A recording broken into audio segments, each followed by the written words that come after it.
المميز من العالمي ونجم العالمي يحيى عنتر، والكرة واصلة إلى خالد الزلعي. خالد الزلعي حصل على كرة في الجهة اليمين، محاولة مرور، يعطي الكرة للسهلاوي إلى الزلعي مرة ثانية على الجهة اليمين. الزلعي عرضية مقطوعة ترجع للزلعي إلى عرضية داخل منطقة الجزاء. الله، جول!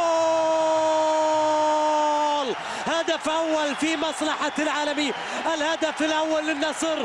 السهلاوي يكملها على الراحة، يكملها بالراحة. أول أهداف النصر في المباراة، السهلاوي يسجل الهدف النصراوي الأول والهدف الشخصي الأول لمصلحة السهلاوي. شوف الكرة مرة ثانية، عرضية مالك معاذ، خطف الكرة مالك معاذ، وعرفنا فيما عرفنا بقديم الزمان أنه ما يخسر اللي يلعب لمالك بالشعار الأخضر.